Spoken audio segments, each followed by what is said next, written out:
Today we are going to do the concluding part of the residential status. Now before I start, इसके पहले जो हमने दो video बनाया उसके बारे में मैं आपको बता देना चाहता हूँ. आपको ये लास्ट वीडियो अगर देखना है तो सबसे पहला आप फर्स्ट पार्ट देखिए, सेकंड पार्ट देखिए. अगर फर्स्ट और सेकंड पार्ट आप देख चुके हैं तो बहुत अच्छी बात है. अगर आप नहीं देख पाए हैं तो इसका लिंक डिस्क्रिप्शन बॉक्स में आपको मिल जाएगा. अब मैं आगे बढ़ाता हूँ ये कि रेसिडेंशियल स्टेटस में एक बार पर्सन अगर रेसिडेंट हो गए तो आगे का प्रोसेस क्या होता है. लेकिन उसके पहले स्टार्ट करने से पहले एक छोटा सा जो नया चेंज गवर्नमेंट ने किया है वो मैं बताना चाहता हूं आपको. इनकम टैक्स एक्ट 1961 में रेसिडेंशियल स्टेटस में एक छोटा सा चेंज और एक कंडीशन दी गई है, deemed residential status, that is deemed resident.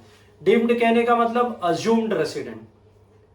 Okay, कोई भी नंबर ऑफ डेज की कहानी या नंबर ऑफ डेज जैसा कुछ आपको फुलफिल नहीं करना है. सिर्फ डीम्ड मतलब assumed resident. You have to be treated as assumed resident of an India. अब उसमें क्या है देखिए, डीम्ड रेसिडेंट में an Indian citizen shall be deemed to be resident in India if his total income other than foreign source is more than 15 lakhs.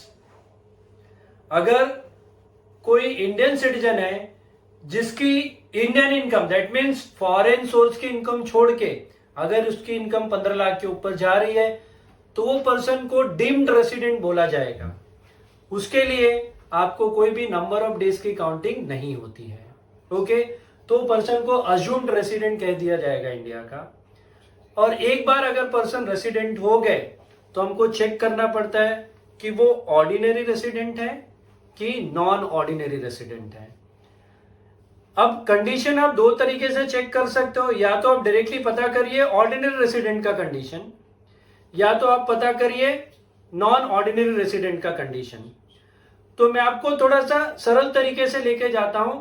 Conditions of non ordinary resident कहने का मतलब, अगर आप नॉन ऑर्डिनरी रेसिडेंट के condition अगर आपने fulfil कर लिए तो बाकी जो बचेंगे ऑर्डिनरी रेसिडेंट कहलाएंगे. अब नॉन ऑर्डिनरी रेसिडेंट के कंडीशन क्या क्या है. सबसे पहला कंडीशन है he has been a non resident in India. Now how the person can become a non resident.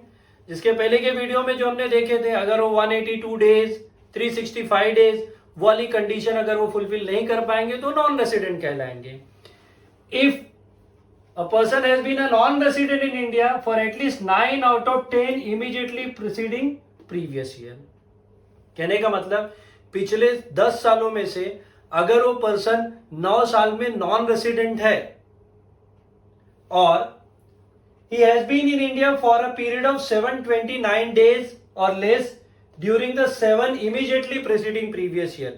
पिछले 7 सालों में वो इंडिया में सिर्फ 729 दिन रहे हैं. या तो एन इंडियन सिटीजन और person of Indian origin whose total income exceeds 15 lakhs during the previous year and who has been in India for a period of 120 days or more but less than 182 days. तो ये person और last वाले जो deemed to be resident है, ये दोनों person तो non ordinary resident ही होंगे चाहे कुछ भी हो जाए. ये दोनों ऑर्डिनरी रेसिडेंट हो ही नहीं सकते हैं.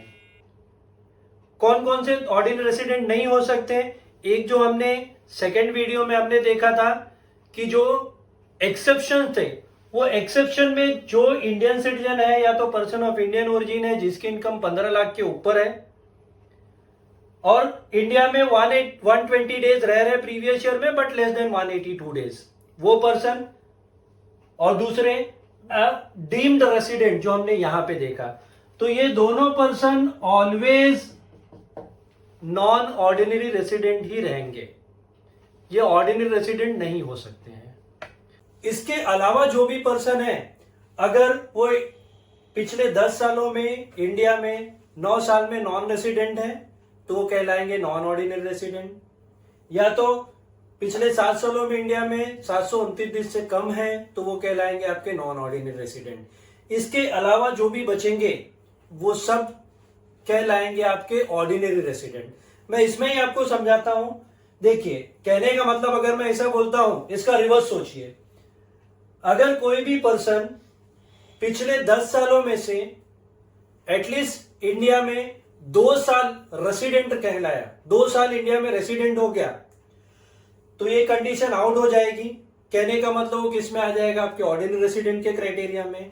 और उसके साथ ये भी फुलफिल करना पड़ेगा उसे, इंडिया में कम से कम वो 730 दिन, 729 की जगह 730 दिन रह गया, तो वो पर्सन क्या कहलाएगा, आपका ऑर्डिनरी रेसिडेंट।